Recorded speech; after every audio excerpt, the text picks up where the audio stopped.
అసలు కృష్ణలీలలో అద్భుతం ఏంటంటే పుట్టిన పిల్లాడికి నీళ్లు పోసి వాళ్ళు తీసుకెళ్లి 11వ రోజున ఉయ్యాల్లో వేశారు. ఉయ్యాల్లో వేసి పడుకోబెడదామని ఉయ్యాలా ఊపుతున్నారు. ఏదో ఎవరికి వచ్చిన పాట వాళ్ళు పాడుతున్నారు. ఈ తల్లి ఎవరు ఏదో పాట పాడుతుంది. ఎంతమంది గోపకాంతలు వచ్చి పాట పాడినా నిద్రపోడే. అందున ఉయ్యాలా ఊపి పడుకోబెట్టేటప్పుడు పిల్లాడు పడుకోవట్లేదంటే పిల్లాడు కనపడుతూ ఉండగా కాకుండా ఇలా ఉయ్యాలా దగ్గరికి చేసి పట్టుకుని ఇలా ఇలా ఇలా ఇలా ఇలా అని పాట పాడి పడుకుని ఉంటాడు. అందుకని పాపం ఎంతో ఇదిగా ఇలా విప్పి చూస్తే గుడ్లు 2 ఇలా పెట్టుకుని చూస్తున్నాడు. ఏమిటమ్మా పిల్లాడు ఎంతకీ పడుకోడు, ఇదేం పిల్లాడే అని చెప్పి ఆ భుజం మీద వేసుకుని పాట పాడి ఎంతో తిప్పి తిప్పి తిప్పి తిప్పి ఇలా చూడటం కుదరదు కదా. పడుకున్నాడా అంటే ఏం పడుకున్నాడు, గుడ్లు వేసుకు చూస్తున్నాడు. ఏం చేసినా పడుకోడు. ఇదెక్కడ పిల్లాడని ఆఖరికి యశోదాదేవి వచ్చి తల్లికి ఆఖరికి పెద్ద బ్రహ్మాస్త్రం ఏంటంటే బోర్లా పడుకోబెట్టేసి వీపు మీద ఇలా ఇలా ఇలా ఇలా కొట్టేస్తుంది.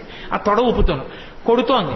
ఎంతకీ పడుకోడు, వీపు చిట్లిపోతోంది. ఇదేంటి ఆది కూర్మంగా ఉన్నప్పుడు మందర పర్వతం తిరిగినా బాధపడలేదు.